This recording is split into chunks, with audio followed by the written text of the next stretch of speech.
Hello, big news from our friends over at DistroKid. They now have an app. This app works on iOS and Android, of course, and it's available in the Apple Store and Google Play stores and all the stores where you buy apps.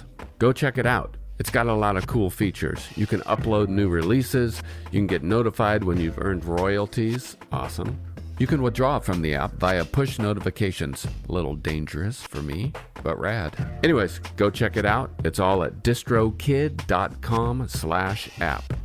And don't forget, you can still get 30% off your DistroKid account by going to distrokid.com/VIP/tour stories. Have a great one. We would like to celebrate our friends and supporters over at isotope.com. Fine makers of audio software for repair, mixing, and mastering. You know their goods: RX10, Neutron 4, Ozone 11, Nectar 4. Chris and I love them, we use them, and we know you'll love them too. And right now they're having a New Year's sale on many of their software bundles. Go to isotope.com and check it all out. And use code RUIN10 when you check out to get your discount. Again, it's izotope.com. And enjoy. Hello, Tour Story listeners. Thank you for your continued support, and welcome to Season 4. I'd like to take a second to thank our friends and sponsors over at Isotope. Here at Ruinous, Chris and I rely heavily on easy-to-use tools like RX and Ozone for all of our audio repair, mixing, and mastering. Now, Tour Story listeners can get 10% off Isotope plugins or try Music Production Suite Pro for free for 30 days using code FRET10. That's FRET10. To get your discount and check out all of their easy-to-use products, go to isotope.com/ruinous. That's izotope.com/ruinous and use code FRET10. And thank you for listening.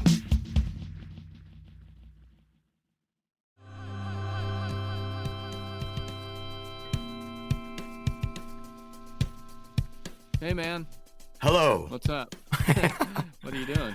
Oh, nothing. I'm having tea with you right now. Oh, no, my tea's all gone. Never Do you mind. need to replenish?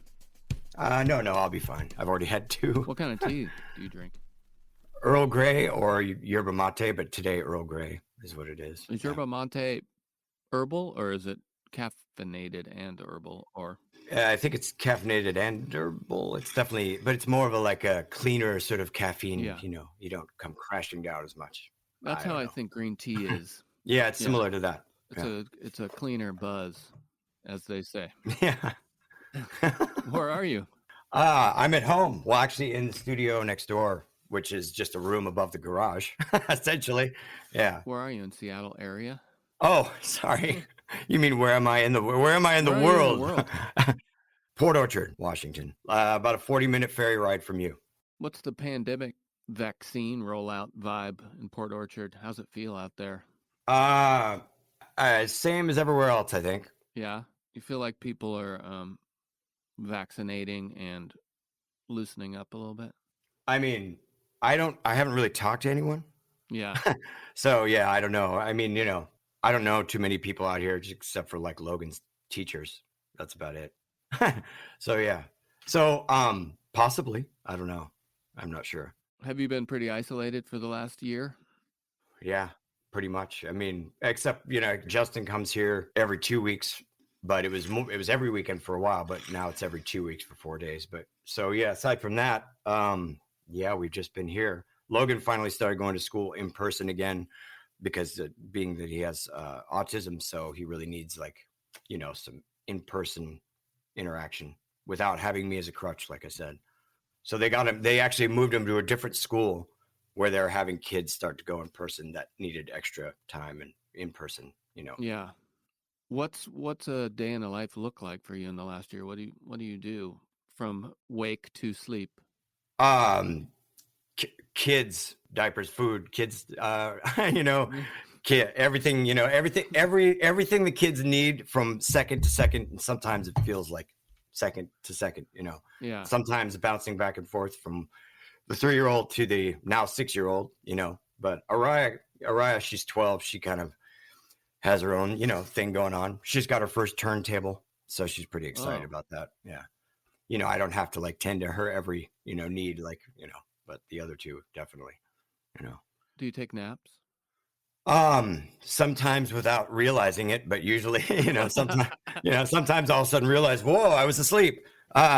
So yeah, I have there's some accidental naps, but, if like one of the kids goes down for a nap, it's not, like Logan's napping, Mayura's up, and then Mayura's napping, Logan's up. So, it's usually pretty much back and forth. Yeah. Yeah. 3 children is a lot of children. I don't need to tell you that. I have 1 child, and it's fine, but one more would be too much. And you have one more. Yeah. I mean, it's a lot for anyone, I mean, I don't know. I being the youngest of 9 kids. Right. That's right. No problem for you. No, I'm not saying that. I'm saying I don't understand how my mom, now I know why she, decided to go back to work and not be home anymore when I was like 5 years old. And anyone, I mean, good Lord, I mean, it's just like, and I know she was Protestant, but I guess my dad being Catholic won the argument, but geez, Yeah. It's just great. Yeah. A lot of kids. Your parents were my bosses. Best I know. bosses ever. Yeah, indeed. Yeah. Well, my mom more so. I don't think Hugh was quite as, interactive, or maybe he was. I don't know. He was. We had lunch together almost every Oh, day. okay. And Really? And he yelled at me a lot. No. Yeah, right. You're right. It was mostly me and Skitty in the office. Yeah. Have you picked up any good habits from this pandemic that you think you'll keep, or any bad habits? It's, to be honest, to kids, I just goes to kids, you know what I mean? So my habit is just like, making sure the kids are okay. They have food, they're happy, brush their teeth, take a bath, change the diapers, so they're good habits, I suppose. But I mean, I was kind of in those habits before the whole thing. Yeah. So, everything is so filled with either that, and then now it's either constant writing or recording, or the kids, Right. So, and a lot of times Mayura will be over here. She's the one that comes over here and hangs out with us the most. The 3-year-old, she comes over, she puts on, little ear protection things. Yeah. She sits there and pretends to sing and stuff while we play. It's pretty cool. So when have you found time to write and record? Well, when Justin comes out here. So is it usually at night because you got kid duty all day? So, well, he's here every 2 weeks for 4 days. Channery, the mother of the children, she's, she takes over full-time duty during that time. Okay. I'll go over and check on him. And like I said, Mayura sometimes just comes over and hangs out here. So, which is cool. You have 4-day windows to record, right? Like marathon days. Yeah, it is. Justin calls them his retreats. So he basically just comes out here and we just like write. And, when we first started out and we started recording, he was already good at engineering and everything, but now he's like actually getting to the level of producing in a way that is, it's impressive. It's been cool to see the evolution sort of take place. So he is the guitarist and singer and is engineering the record. And engineering the second record that we are like 80% done with. First record is going to be out on the 9th. On the 9th of April. Yeah. And then the second record, we are, since you can't play shows or tour, or do anything like that, we basically just kept recording. And the songs just kept coming. We just kept, Brian, our bass player, kept getting annoyed. He was like, stop writing songs. So, there's a lot of places that all ideas and songs are coming from, including folders with hundreds of ideas. It sounds like the song faucet is on. Yeah, it is. It really is. It's like we could go and sift through that stuff, Right. And we just find the stuff that's the strongest or has the most potential and work with it. So, and then the rest we just like wrote here in the room. So you're just going to keep writing. Yeah.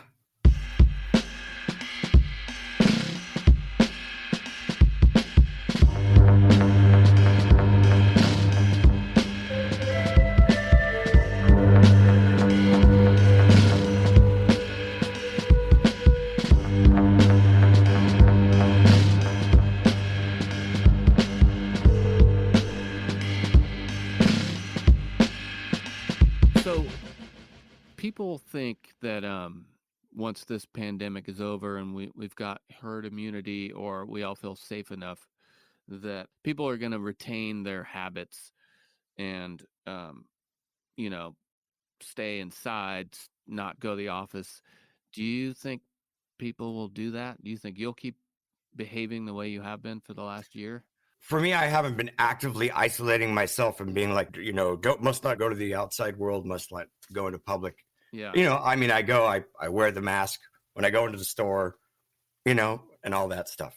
Yeah. So, for me, I've always kind of just been at home with the kids, except for when I was working. But now I'm just taking care of the kids. So it's like, it's always been like that. I already was kind of just sort of hanging out and, we go to the park, stuff like that, Right. Yeah. But, sorry. That's okay. Yeah. Oh, man, it said on the thing, it said, be sure to mute your phone. Oh. Anyway, as far as what other people are going to do, I have no idea. It's impossible to predict. I just don't know. I've said this before, but I just think if the light switch could be turned back on, if you will, everyone's just going to go back to the exact same thing. You think so? Yeah. I think so. I could be wrong. Do you think that's a good thing? I don't know. I don't think it's a bad thing without too deep a thought. Yeah. Yeah. It would be nice to. I'm a little biased due to my profession. My profession, right. My vocation requires people to crowd into small spaces and spread germs. Yeah. But hey, it's like, isn't that the whole thing? Kids when they're crawling around on the ground and they're on their hands and knees, the dirt's making them stronger. Yeah. There's something behind that. Yes. Yeah. But I think that it would be nice to be able to play shows again. Have you guys played shows? Mm-hmm. Yeah, we played it. We played a bunch of shows, and we had a tour that we were going to do. We were just going to do like a 2-week thing really quick. And, but yeah, that got canceled. But yeah. So that's why when all the lockdown happened, we're like, all right, well, let's just finish the record. Then the songs just kept coming, and we're like, okay, well, let's just keep going. Right. Yeah. Have you guys done any streaming kind of performances? No, we did a song. We recorded a song live here with the mic setup and everything. And then we edited the video together, and then we released that, but it wasn't like live streaming, but it was live. It was live, aside from that, Was that fun? Yeah. It was fine. Yeah, it was cool. It sounded all right. Did it feel exactly like playing a show? No. Good. Of course not. You said no. Yeah, no. How could it? Even live streaming, there's kind of a weird, awkward feeling to it, but it still isn't the same awkward feeling as like the live show, Yeah, I agree. So do you have loose plans at least to go on tour? Yeah. We're all basically, since we're all fathers, we have to basically, take into consideration. It's like, we don't want to tour to the point where, the kids starts negatively affecting the kids and us. I don't want to be away from the kids for that long. So, right. I like them. I like them a lot. I love them. So yeah, we're going to go out. We just don't know when or where. Just don't know. You know what I mean? So no tentative plans. I have seen some advertisements for some festivals and stuff happening way down the line for other people, So okay.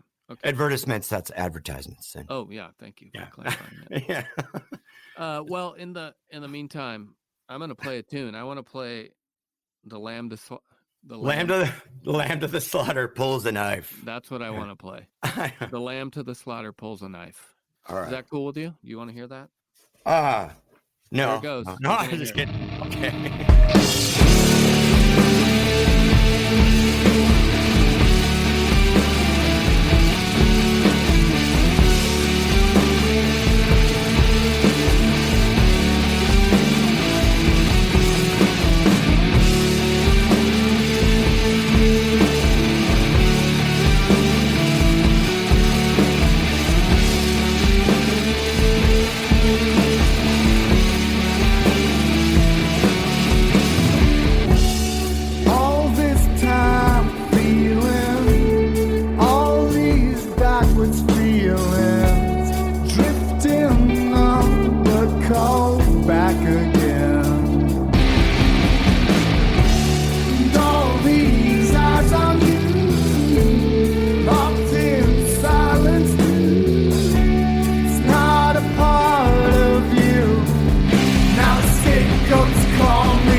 tune, man. Whoa is right.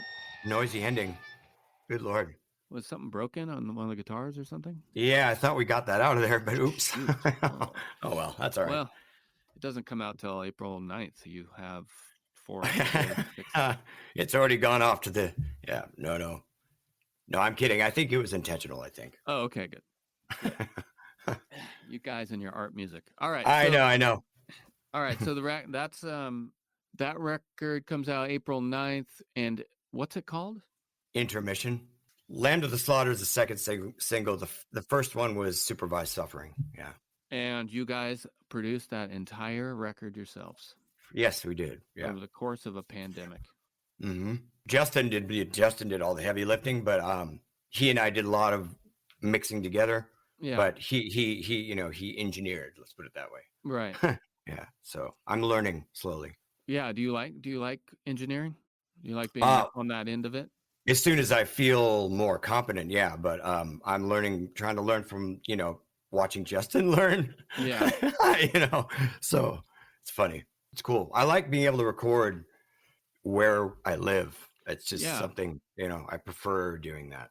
I've never really had that, but I don't know. I've also liked to get out of my house to do something. Yeah, I understand get that. something done. Yeah. Well, this is kind of it's sort of a mix of the two because it's not in the house. It's the area above the garage. So it's slightly separate, so you don't feel like, you know what I mean? Were you guys listening to any music in particular when you were making these songs? Or have you guys been into anything new or anything new to you in the last year? Man, I have been so out of the loop. Uh-huh. So for the 9 years that I spent not playing music, I also spent that 9 years not even listening to music. Really? Yeah. I couldn't even hear it. I couldn't. Yeah. It was a weird sort of PTSD reaction thing that I had going, but more like the sort of like sinking feeling that I would get knowing that I wasn't doing something I should be doing. Right. So yeah, it's complicated. Yeah. Are you listening? Are you listening to anything now? Are you? No, I'm just kidding. So many new bands, and I can't even. I'm still processing it. So, but Right. yeah, but Reader's really good. Yeah, Reader's really great. That's new to me. And Fall of Troy, I just was introduced to them, and I'm still in the process of rediscovering music to where I went back into No Means No. I don't know. I saw that. Man, did you make that video? I wish I did, but no, I didn't. I stole it. God. Yeah, it was really cool because when I first saw Brian Gorder, our bass player, I went to see Justin and Brian's band before we started a band. They have another band called Mm-hmm. Blind Guides, and I went to see them. I was like, wow, I really want to play with that bass player. And the best way I can describe him is he has this sort of fire to his playing Mm-hmm. that is comparable to Andy Kerr from No Means No, guitar player or still singer, who left the band unfortunately. But and I love No Means No, and I think they're still always been great. But there's something special about the era with Andy Kerr. And so I did this thing whereas I found Andy Kerr on Facebook. I was like, I wonder if he'd accept my friend request. So I sent him a request and he accepted. And then he and I have actually become friends, which is cool. So does he live in Victoria? No, he lives in Amsterdam. Yeah. But it was crazy. I saw them play mostly only at the OK Hotel a bunch of times. But so you guys are friends? Yeah. We haven't met in person, but we've had some extensive conversations, and he's really cool. And he was like, you should have, as soon as you guys make it out to Amsterdam, he's like, I really want to come see you guys play. I was like, I'll probably be a little nervous, but that's cool. But he's really cool, and he's just a really brilliant guy. And he said, my son's really into the fire theft and Sunday real estate and stuff. I was like, dude, that's so weird, because I was like, his dad being you is one of the driving forces behind inspiring me to, and create, to do that. So So yeah, it's just kind of an interesting full circle kind of thing. Yeah, that's cool. Very cool. Yeah. Awesome guy. Well, I hope you make it out to Amsterdam and see the dude and meet him face Yeah, to me face. too. Well, speaking of playing places, I wanted to talk to you about an epic trip that we took together. Yeah, it was a miniature tour. It was a one day tour. Yeah, it was an epic trip we took together in 1997. I looked it up today. And it was what's that dude's name? It was his birthday. Davy Jones. Davy Jones. Davy Jones. And he had a band called the Lower Third. And then he changed his name to David Bowie after that. But it was his birthday that we were invited to in 1997. Davy Jones is turning 50. Yeah. That was one of the most surreal, bizarre experiences for both of us, both together, separately, independently, all the way around. Yeah. Unforgettable. Yeah. You want to lay out the circumstances in which we were invited to David Bowie's birthday party? What was the venue his birthday party was being held at? Ice cream shop? It was in a garden somewhere. Oh, it was the Madison ice creams, Madison ice cream shop. But so yeah, we flew out. You and I flew out there. You came along. I mean, I don't even know why you were assigned as drum tech. Were we just trying to like get past red tape? Why would there be any red tape? I should be allowed to bring whatever. I don't know. I don't know, but I was asked to be a Foo Fighters drum tech. My first drum tech position. And dressed like a ninja, like wearing all black. Yeah. Wow. Right. So we flew out there, and the whole thing started with you before me because you were there before I showed up. So you have experiences that and memories that I wasn't present for. So I don't know if you want to start there, but well, so we flew together out to New York City, me, you, and Nate Mendel, and I think Dave, and we lost Nate in Chicago because he got off the plane and didn't get back on for some reason. Or when in transit, we lost him. And then I'm still pissed at him for that. I haven't talked to him since then. I know. I'm sure. So we got to New York, the Big Apple, and I'm sure we took a big bite of it that night because probably. I don't know, for whatever reason I believe it was 4 a.m. was the last time I checked the clock, and we were in your room doing whatever with friends and whatever. And I didn't know that I had to get up at 7 a.m. to go to Connecticut for rehearsal. And so I just went to sleep at I don't know what time, and then was awoken by the phone ringing, and it was Nick Close, who later became my drum tech in the Shins. Wow. Which is very strange. Wow, what a trip. It was Nick Close from the lobby, and he was Sonic Youth's guitar tech at the time, and he said, "Is this Joe Plummer?" And I said, yeah, it's Joe. Are you coming to the rehearsal? I was like, probably had no idea where it was. It was been asleep for 45 minutes. And, man. And he's like, "We're waiting in the lobby for you." So I run downstairs, and then all the crew guys are in the van, and I'm just an idiot running out there. And then we go to Connecticut to rehearsal. So that's a new thing because Connecticut, I don't remember that part. Yeah. We went to a big theater in Connecticut. Do you remember that rehearsal day? Well, I wasn't at the rehearsal. You were at the rehearsal. No, I only remember. Really? Yeah. Oh man, wow. My memory starts in Madison Square Garden. Or am I mixing the places up with Was I really there? Oh my God! You were there. No, I wasn't there. You showed up and you guys went through a song. Really? Wow. Okay. Yeah, that's right. Okay. All right. I think it was just okay. All right. It's coming back to me. Yeah, I think it was just the Foo Fighters.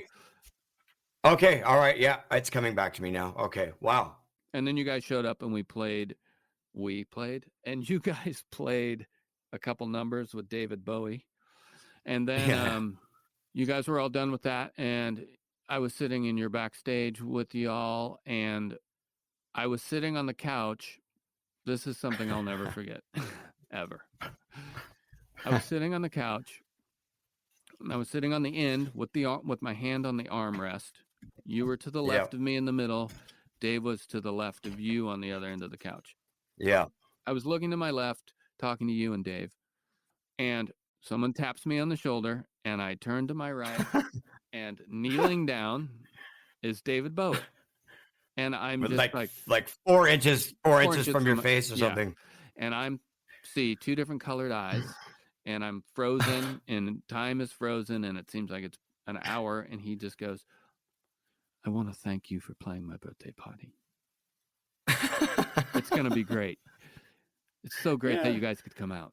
And I was like, you think I'm William. And I was like, but for 1 second I was like, oh man, this is great. David Bowie thinks I did something for him. And then I was like, oh, you want this guy. And then he walks around to the front of the couch and kind of kneels in front of you and Dave and basically says the same thing and pats me on the knee and gives me kind of a wink. It's like, sorry, mate. Oh my God. So that was day 1. Wow. Yeah. And then the actual thing itself was kind of a blur. I remember, I think it must have been a rehearsals where I was having to listen to the Hello Space Boy song, in headphones to try to get an idea of how it went, even though I should have known because we had toured playing a bunch of shows with them in Europe, but I didn't know the newer songs by the title. I don't think, Right. So yeah, it was very nerve wracking. I already, I've said, I've had a bit of a problem with stage fright already. So that was basically just exacerbated. I hate that word, but, sorry. But, and so then we went out and I remember playing that song. I remember being set up right about, a little more than 4 inches away from David Bowie's butt, more like about, 4 or 5 feet, but still 4 or 5 feet. It felt like it was 4 inches. So, but it was very, very nerve wracking. It was my performance was more comparable to Panic, I think. But what do you remember about your performance? I dropped the stick. Mm-hmm. I dropped the stick. I had to reach down and pick it up. And I had to reach down and pick it up. When I was hired to be your drum tech, and I didn't fucking pick up the stick for you. But we have to add, dude, if I would. The added thing was at the last minute was David Bowie wanted Dave to play as well, so there was 3 drummers playing at once. Yep. They basically told you to basically, they were like, well, get another drum kit. Right. Somehow another drum kit showed up. That's right, man. And then you basically, you had to duct tape that thing down and then it fell over, right? Yeah. So. Yeah, it fell over. You dropped this. God, what a bad drum tech I was. No wonder I'm not a drum tech anymore. Hey, dude, it was, I didn't have the mind to put a couple sticks somewhere, I just wasn't, I wasn't prepared. I didn't bring my stick bag. I don't know what I was thinking, but, yeah. It sucked. You drop a stick and you're like, I don't have a safety net. And so I was like, I had to bend down and reach and grab it and back up. But really, what the fuck was I doing? Drum tech or not? That's a friend. I wasn't even being a friend. No, dude. If I was dressed in all black and had to put on a weird black hood to run, I mean, dude, it was so chaotic, Yeah, it was. So do you remember, you remember dropping the stick? Do you remember any good stuff about playing the show? Or were you just all anxiety? Well, it was an interesting experience, but I mean, afterwards, it was surreal, because so we're walking to the dressing room, Prince walks by. Oh no. Lou Reed first. Lou Reed walks by. Then Prince walks by. And then we go into the dressing room, walk in there, and there's Billy Corgan hanging out, everybody in Sonic Youth. I think Beck was there. Robert Smith was there. Frank Black's there. I don't think starstruck is a healthy thing. I think it's kind of a toxic thing. But there's a whole respectstruck thing where you're like, these are some of the folks that I've listened to and, as I was growing up and getting into music in high school or whatever. That, influenced me, and here they are, right. I'm in the room with a bunch of them. So it's crazy, my first concert ever was The Cure when I was younger. So, I mean, it was really crazy. So it was before the actual set because I remember going in there and running into Robert, and Robert Smith is in there, and he and I having sort of like a weird conversation where we were sort of commiserating over the stage fright thing. And he was like, I'm fucking terrified. He's like, huh.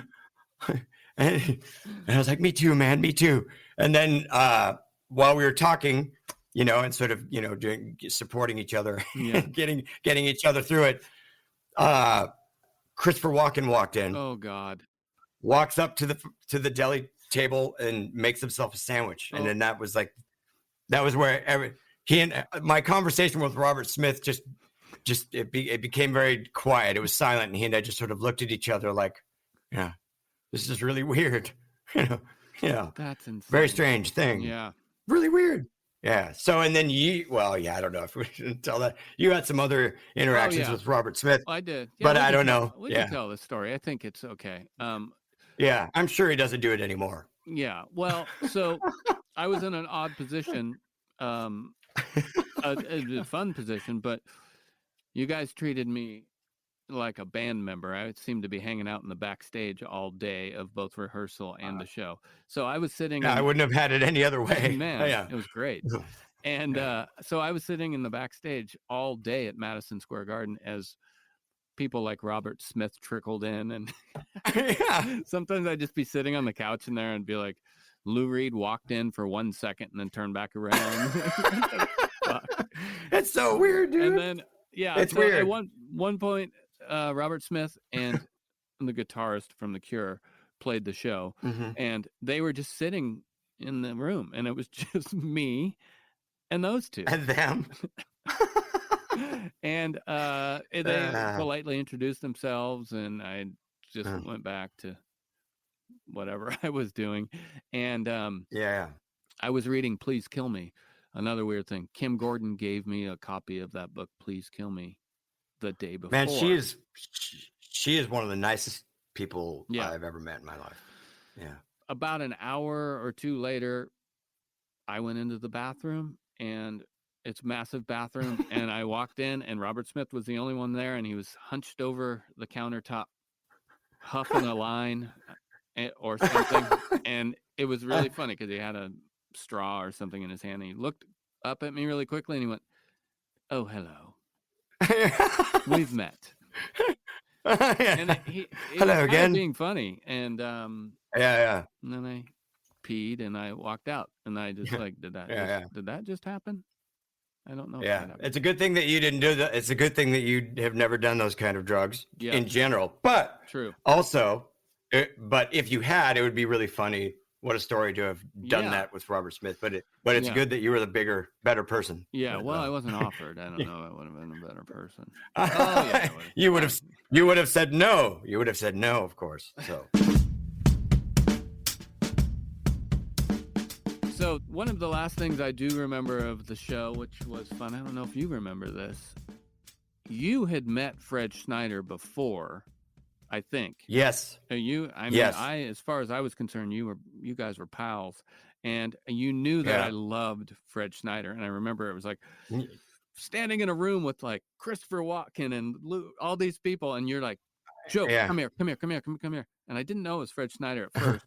And then I got close, and I was like, "Oh my God." And he's like, "You have to meet Fred. This is Fred." And it was, we talked about clothing for a second, and it was awesome. Yeah, he's cool. Yeah. No, I met him. I don't remember where it was. We were, oh God, maybe it was in the States.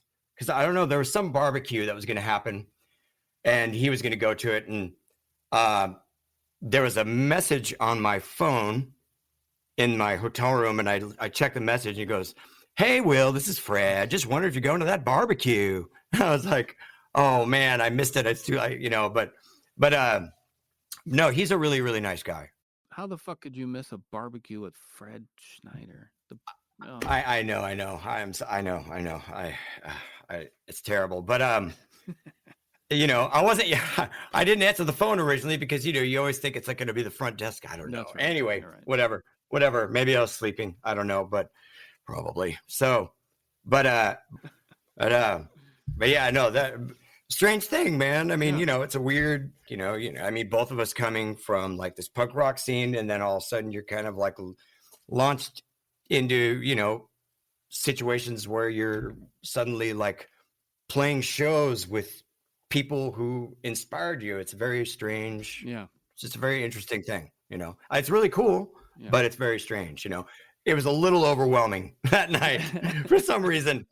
You know, it's just like, I mean, look, Prince, Lou Reed, Christopher Walken, Robert Smith, Frank Black. I mean, there's several more ingredients, but I mean, you could stop right there, and it's just a little too much for, you know, it's an assault on the senses. You know, just like, oh, you know. I was even nervous, and all I had to do was walk on stage in a black leotard. But it's so not help you guys.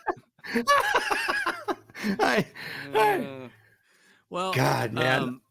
So many more things happened, but do you remember how we capped off that night, our trip, basically, how we were rewarded by the city of New York?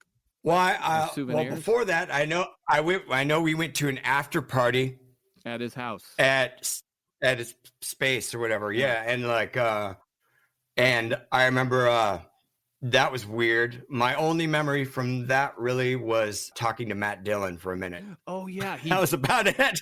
Matt Dillon burned me with a cigar. Yeah. Remember? I was getting drinks. Sorry about that. Yeah. I was getting us drinks and I had my hands full and I kind of went like that. And I hit a cigar. Yeah. That's weird, man. Tex. Dally from The Outsiders. It's weird. You know what I mean? Yeah. Well, I do remember how we capped it off. We left the party. We went out front. Yeah. There were cars and people jumping in cars everywhere and people summoning you and I. And I believe it was Mendel that was going, you guys come get in the car. And we were standing there looking at each other and we decided to walk from Tribeca to Midtown. Yeah. Because that's fun. And that's what you do when you live in Seattle and you're visiting New York. And, yeah, sure. We probably ate 9 pieces of pizza and, you know, drank beer on the way. And when we were close to our hotel, that was our big mistake. Yeah. Big mistake. Oops. So then when we got very close to the hotel, you jumped into the store and I was holding my open container and your open container standing near cops. Oh, man. You ran in the store. You came out. I believe I handed you your open container. They were Guinnesses. Uh-huh. And when you and hear the cops hey! they casually walked up to us or summoned us, and they were like, hey, we got to give you guys tickets. And we're like, for what? And I remember, and they're like, open containers. Open containers. Open containers. And I remember us just going like, oh, man, we don't want to be like disrespectful. We just kind of thought it was okay. That it was okay here. Yeah. He was like, hey, this ain't New Orleans. Yeah. And then exactly.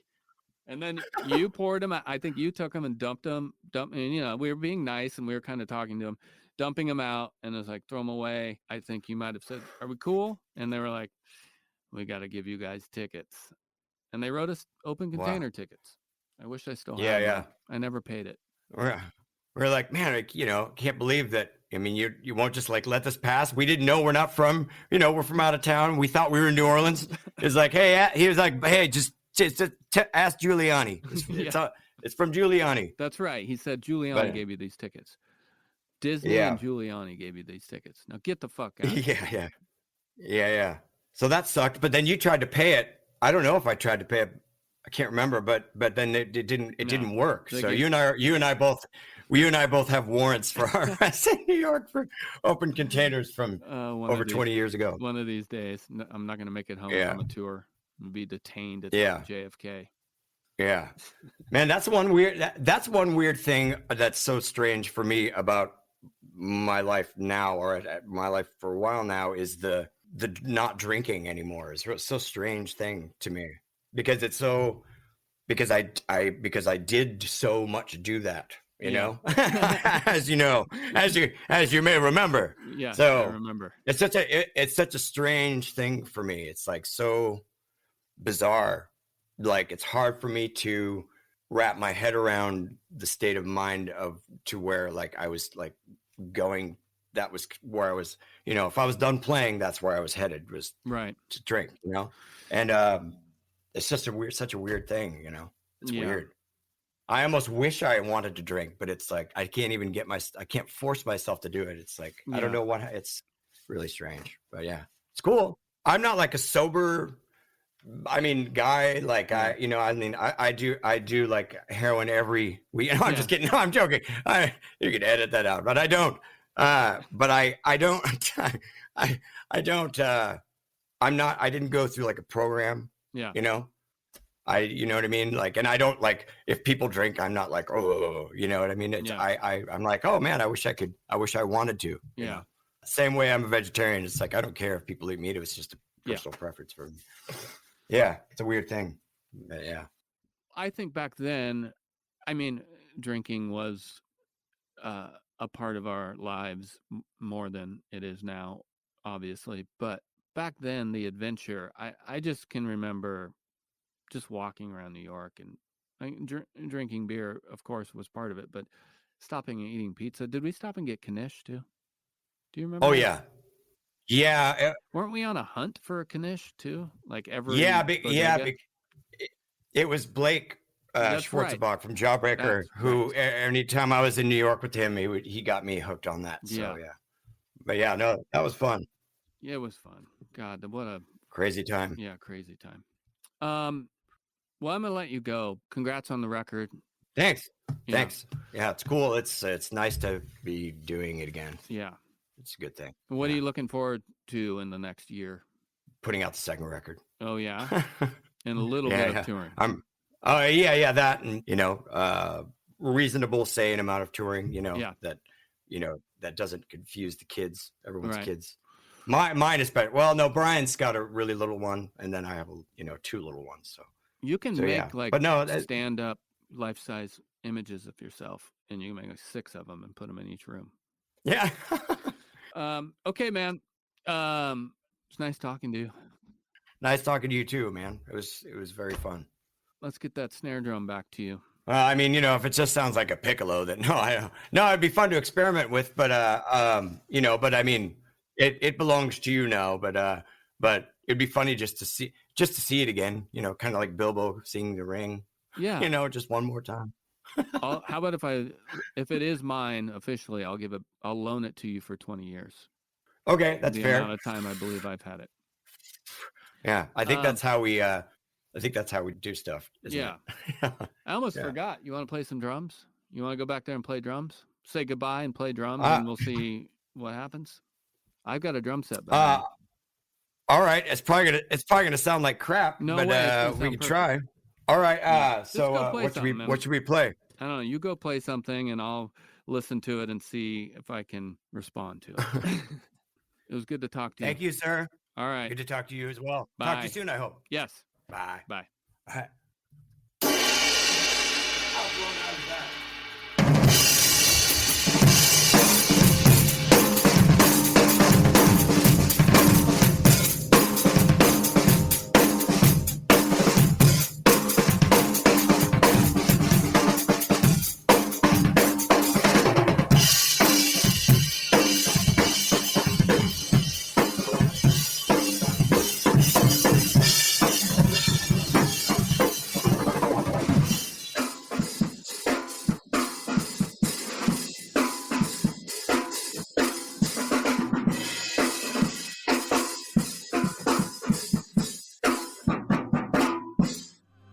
Thanks to William for the story. To hear more stories like this and our companion episode, The Check-In, go to ruinousmedia.com/tour stories.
from me.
Take you away